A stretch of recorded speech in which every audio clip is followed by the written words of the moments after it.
Hello again, we're on to tutorial sheet 5, question 4 at the moment for ME4111, Engine Mechanics 1 Statics at the University of Limerick. So let's have a look at this question. So yeah, this is a pretty straightforward one, and I suppose with this one, the key thing I want to point out is just the method that I'm using, and it's something that I want you to stay consistent. So although you can probably solve this one in your sleep, it's a nice one to work through just to show the methodology. Okay, so you'd be well able to do this from the previous module, ME4121. So we got, a simple jib crane. So a structure here that is supporting this this load of 220 kilograms. And we're required to determine the reaction forces at point A and at point B. Okay, and again, as usual, we're given our answers just to help us work through it. So our first process is to draw the FBD. And again, you can see it's labeled FBD. So I know I need to draw an FBD. I have my representation of the object. So that's our beam. And then I don't have any contact drawn. So instead of the connection at A, the load here, and the connection at B, I just have forces in place of those. Okay, so the obvious one is the load W due to 220 kilograms. So again, 220 times 9.81 gives us 2158 newtons there.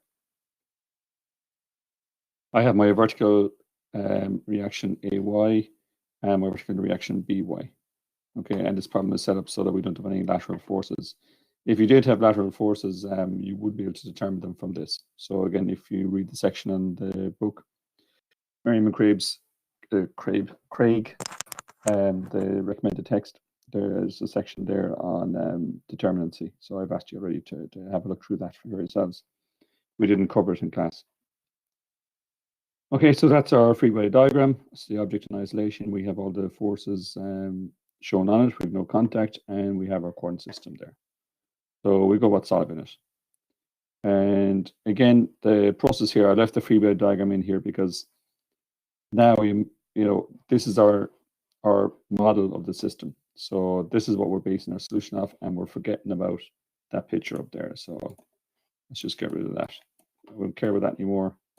I'm just focused on the free body diagram. So now I keep the free body diagram as my image in my solution because that's what I'm working off.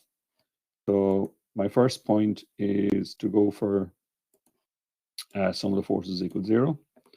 So everything's pointing in the y direction. So I have plus AY minus W plus BY equals 0. And again, that formulation, it's tempting to say up equals down and that kind of stuff.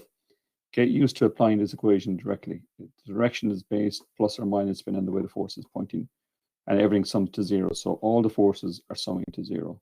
Okay, it sounds very pedantic, but it gets you used to that way of thinking about vectors. All right, so try to stay away from the left equals right, up equals down approach. Think more about in terms of forces summing to 0. Okay, so I know W, I don't know AY or BY, so I need the second equation to get those. So I'm going to take moments. That's my next one, and I can take moments with any point whatsoever. And I've chosen to take point A, which is where this one is acting. So that's where I've elected to take moments. Again, I've indicated that with the subscript. You're free to choose any point, so you need to indicate where you're taking it. So an equally valid point would be point B, point W, or anywhere along this beam or out there, it doesn't matter. Okay, you can choose any location whatsoever, it doesn't matter. But a sensible one is where one of the unknown forces is acting, because the moment due to that unknown force at that point is then 0. So if I take moments about point A here, I'll have an equation that has W and it has BY inside it. Okay. Likewise, if I took point B is my point, I would have an equation that has W and AY in it. If I choose in here, I'll just change colors for that one. And we'll go orange. All right. So I choose where W is acting, I would have AY and BY. And then I'd have to solve simultaneously. Now, why would you do that yourself? Some people are just into that kind of stuff. I'm into the easier thing to do. So you choose one of the unknown forces. I'm left with something I know and something I don't know. I'll have that. And then I'll swap this back in here and get out AY up there. So that's the plan of attack.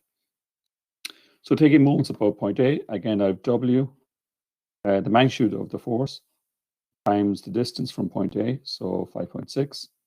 And then it's going to swing it down in a clockwise direction, which in my sign convention is negative. Okay, so that minus sign is assigned based on the direction of that rotation. Nothing to do with W coming down the minus Y direction. BY is the magnitude here for this one.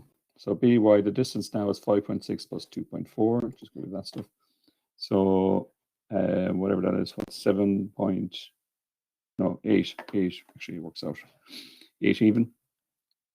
And again, I'm given that as positive because if I look at BY, it's going to, if this is pinned here and BY is pointing up, it's going to swing it in an anti-clockwise direction, which gives me the plus on this here.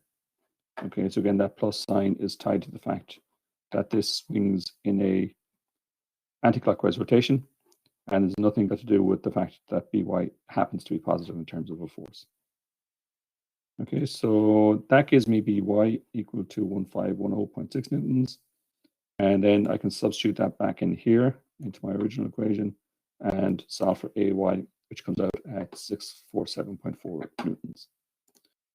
Okay, easy peasy lemon squeezy. That's it's a nice cushy one, but just that methodology of how I'm taking the moments and setting out the equations are the key takeaway messages from that particular example. Okay. See you again soon. Bye-bye.